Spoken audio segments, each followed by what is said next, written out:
Start. भारतीय कृषि व्यवस्था की रीढ़ माने जाने वाले यूरिया उर्वरक को लेकर केंद्र सरकार के हालिया निर्णय ने एक नई बहस को जन्म दे दिया है। कृषि एवं किसान कल्याण मंत्रालय के आदेश के तहत यूरिया की बोरी का वजन 50 किलो से घटाकर 40 किलोग्राम कर दिया गया है। इसके साथ ही यूरिया में नाइट्रोजन की मात्रा भी 46 से घटाकर 36% कर दी गई है। सरकार इसे सुधारात्मक कदम के रूप में पेश कर रही है, लेकिन जमीनी हकीकत यह है कि इस निर्णय ने किसानों की लागत बढ़ा दी है और कृषि उत्पादन तथा देश की खाद्य सुरक्षा पर गंभीर प्रश्न चिन्ह लगा दिए हैं। पैरा यूरिया खेती में सबसे अधिक इस्तेमाल होने वाला नाइट्रोजन उर्वरक है। गेहूं, धान और मक्का जैसी उच्च उत्पादकता वाली फसलों की उपज काफ़ी हद तक नाइट्रोजन की उपलब्धता पर निर्भर करती है। यह पौधों की बढ़वार, पत्तियों के विकास और दाने भरने की प्रक्रिया के लिए अनिवार्य तत्व है। ऐसे में यूरिया के स्वरूप में किया गया कोई भी बदलाव सीधे तौर पर फसलों की पैदावार, किसानों की आय और अंततः उपभोक्ताओं की खाद्य सुरक्षा को प्रभावित करता है। सरकार के नए फैसले के बाद यूरिया की एक बोरी में उपलब्ध नाइट्रोजन की मात्रा में भारी गिरावट आई है। पहले 50 किलो की बोरी में 46% नाइट्रोजन के हिसाब से लगभग 23 किलो नाइट्रोजन उपलब्ध होती थी।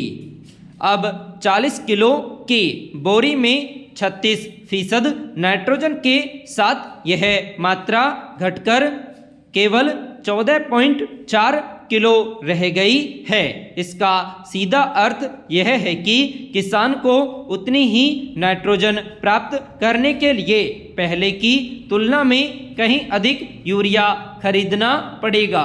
पैरा अगर मौजूदा 270 रुपये प्रति बोरी की कीमत को आधार बनाया जाए तो तस्वीर और स्पष्ट हो जाती है। पहले जहां किसानों को प्रति हेक्टेयर नाइट्रोजन की ज़रूरत पूरी करने के लिए लगभग 1750 रुपये खर्च करने पड़ते थे, अब वही ज़रूरत पूरी करने के लिए 2835 रुपये खर्च करने होंगे। यानी बिना दाम बढ़ाए ही किसानों पर करीब 37% अतिरिक्त बोझ डाल दिया गया है। यह बोझ खासकर छोटे और सीमांत किसानों के लिए बेहद मुश्किल भरा साबित हो सकता है। पैरा देश में लगभग 1,60,00,000 हेक्टेयर कृषि योग्य भूमि है। इसमें से करीब 65% भूमि की सिंचाई वर्षा पर आधारित है। यहाँ दलहन, तिलहन और बागवानी जैसी फसलें उगाई जाती हैं। इन फसलों में यूरिया की खपत अपेक्षाकृत कम होती है और कई मामलों में 1 टन प्रति हेक्टेयर से भी कम रहती है। लेकिन शेष लगभग 50 लाख हेक्टेयर सिंचित भूमि पर गेहूं और धान जैसी उच्च उत्पादकता वाली फसलें ली जाती हैं, जिनके लिए नाइट्रोजन की भारी मात्रा की आवश्यकता होती है। मौजूदा कृषि सिफारिशों के अनुसार गेहूं और धान जैसी फसलों के लिए प्रति हेक्टेयर सालाना लगभग 300 किलो नाइट्रोजन की ज़रूरत होती है। जबकि 46% नाइट्रोजन वाले यूरिया के हिसाब से यह आवश्यकता लगभग 620 किलो यूरिया से पूरी हो जाती थी। इसी आधार पर देश के सिंचित क्षेत्रों के लिए सालाना करीब 3 crore 20 lakh metric ton urea की जरूरत आंकी जाती है। जब कुल खपत 4 करोड़ मीट्रिक टन से अधिक है तो सवाल उठता है कि बाकी यूरिया कहाँ जा रहा है। इस सवाल का जवाब देश में लंबे समय से चले आ रहे यूरिया के दुरुपयोग में छिपा है। पैरा यह किसी से छिपा नहीं है कि सब्सिडी वाले यूरिया का एक बड़ा हिस्सा कृषि के बजाय औद्योगिक उपयोग में चला जाता है। अनुमान है कि कुल सब्सिडी वाले यूरिया का लगभग 1/3 यानी 1 करोड़ मीट्रिक टन से अधिक फैक्ट्रियों में खप जाता है। केंद्रीय बजट 2022-23 में यूरिया में सब्सिडी के लिए 1,32,000 करोड़ रुपए का प्रावधान किया गया था। यह राशि निश्चित रूप से सरकारी खजाने पर भारी बोझ डालती है, मगर सवाल यह है कि इस बोझ को कम करने की कीमत किसान क्यों चुकाए। यदि आपूर्ति श्रृंखला की पारदर्शिता सुनिश्चित की जाती तो सब्सिडी का बड़ा हिस्सा बचाया जा सकता था। इसके बजाय सरकार ने ऐसा कदम उठाया है जिससे ईमानदार किसान ही सबसे ज़्यादा प्रभावित हो रहा है। पैरा इस नीति का एक और गंभीर पहलू है यूरिया की उपलब्धता और आपूर्ति संकट। पैरा पहले ही देश के कई हिस्सों में किसान बुआई के समय घंटों लंबी कतारों में लग कर यूरिया खरीदने को मजबूर है। कई बार समय पर पूरी मात्रा नहीं मिल पाती। इससे खाद डालने का सही समय निकल जाता है। अब जब प्रति हेक्टेयर जरूरत पूरी करने के लिए अधिक बोरियां खरीदनी पड़ेगी तो यह संकट और गहराने की आशंका है। इसका सीधा असर फसलों के विकास और अंततः पैदावार पर पड़ेगा।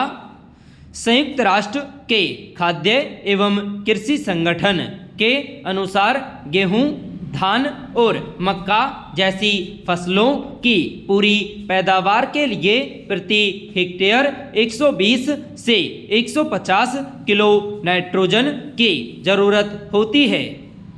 पहले किसानों को यह मात्रा प्राप्त करने के लिए 50 किलो वाले यूरिया की लगभग 7 बोरियां डालनी पड़ती थी। अब वही मात्रा पाने के लिए उसे 10-11 बोरी यूरिया की जरूरत होगी। इससे न केवल लागत बढ़ेगी बल्कि मिट्टी के संतुलन और पर्यावरण पर भी नकारात्मक असर पड़ेगा। पैरा यह संकट केवल किसानों तक सीमित नहीं है बल्कि इसका सीधा संबंध देश की खाद्य सुरक्षा से भी है। पिछले 3 वर्षों में गेहूं के निर्यात पर पूर्ण प्रतिबंध के बावजूद सरकारी खरीद अपने लक्ष्य से काफ़ी पीछे रही है। यह स्थिति तब है जब सरकार पैदावार के बड़े बड़े दावे करती रही है। इस विरोधाभास के संकेत मिलते हैं कि देश में गेहूं का वास्तविक उत्पादन और घरेलू खपत लगभग बराबर स्तर पर पहुंच चुकी है। ऐसे में यदि यूरिया की कमी या महंगाई के कारण पैदावार में गिरावट आती है तो देश को अनाज आयात पर निर्भर होना पड़ सकता है। पैरा खाद्य सुरक्षा किसी भी देश की संप्रभुता और सामाजिक स्थिरता का आधार होती है। भारत जैसे विशाल आबादी वाले देश में अनाज उत्पादन में थोड़ी सी भी कमी व्यापक प्रभाव डाल सकती है। महंगाई, सार्वजनिक वितरण प्रणाली पर दबाव और ग्रामीण असंतोष इसके संभावित परिणाम हो सकते हैं। इसलिए यूरिया जैसी बुनियादी कृषि सामग्री को लेकर तय की गई किसी भी नीति का मूल्यांकन केवल बजट संतुलन के नज़रिए से नहीं किया जाना चाहिए। समाधान के रास्ते मौजूद हैं, बशर्ते नीति निर्माण में इच्छा शक्ति और व्यावहारिक दृष्टिकोण हो। सबसे पहले यूरिया के औद्योगिक दुरुपयोग पर सख्ती से रोक लगानी होगी। किसानों के लिए उपलब्ध यूरिया की गुणवत्ता और मात्रा से समझौता नहीं किया जाना चाहिए। नीतियां जमीनी वास्तविकताओं और वैज्ञानिक सिफारिशों के अनुरूप होनी चाहिए, न कि केवल कागजी आंकड़ों पर। यह समझना होगा कि किसान, कृषि और खाद्य सुरक्षा एक दूसरे से गहराई से जुड़े हुए हैं। इनमें से किसी एक को कमज़ोर कर बाकी दो को सुरक्षित नहीं रखा जा सकता। केवल कृषि आजीविका का साधन नहीं, बल्कि सामाजिक स्थिरता और खाद्य सुरक्षा का भी आधार है। ऐसे में कोई भी प्रयोग दूरगामी परिणाम लेकर आता है। यदि किसान लागत बढ़ने या उपलब्धता की कमी के कारण आवश्यक मात्रा में यूरिया नहीं डाल पाता, तो उपज में गिरावट तय है।